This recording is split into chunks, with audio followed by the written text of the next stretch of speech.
মে come in sir? হ্যাঁ আসো। তুমি কি ইন্টারভিউ দিতে আসছো? জি জি, আমি ইন্টারভিউ দিতে আসছি। তোমার ফার্স্ট কোশ্চেন বলো তো, এশিয়ার মধ্যে শ্রেষ্ঠ কবি কে? রবীন্দ্রনাথ ঠাকুর। বাহ, খুব সুন্দর খুব সুন্দর। তোমার সেকেন্ড কোশ্চেন, বাংলাদেশে একজন দেশপ্রেমিকের নাম বলো। আছে তো অনেকজন, এই যেমন শেখ মুজিবুর রহমান। বাহ, জিনিয়াস জিনিয়াস। তোমার থার্ড নাম্বার কোশ্চেন, বলো তো বাংলাদেশ কবে স্বাধীন হয়েছে? হওয়ার কথা তো ছিল 1948 সালে, কিন্তু 1971 সালে 16 ডিসেম্বরে স্বাধীন হয়েছে। খুব সুন্দর খুব সুন্দর। তোমার লাস্ট কোশ্চেন, বলো তো আকাশে কয়টি তারা আছে? এটা তো এখনো জানা যায়নি, এটা নিয়ে বিজ্ঞানীরা গবেষণা করতেছে। ও গুড গুড গুড, তুমি এবার আসতে পারো। Okay sir.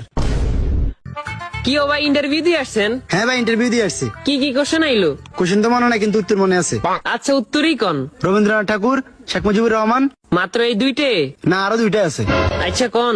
1948 সালে হওয়ার কথা ছিল, কিন্তু 1971 সালে 16 ডিসেম্বর হয়েছে। এখনো জানা যায়নি, এটা নিয়ে বিজ্ঞানীরা গবেষণা করতেছে। থ্যাংক ইউ ভাই, thank you. May coming sir? আসো। তোমার নাম কি? রবীন্দ্রনাথ ঠাকুর। তো তোমার বাপের নাম কি? শেখ মুজিবুর রহমান।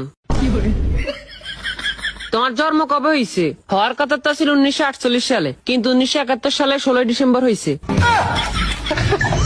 এই বেটা, তুই পাগল হয়েছিস নি? এটা এখনো জানা জানি, এটা নিয়ে বিজ্ঞানীরা গবেষণা করতেছে।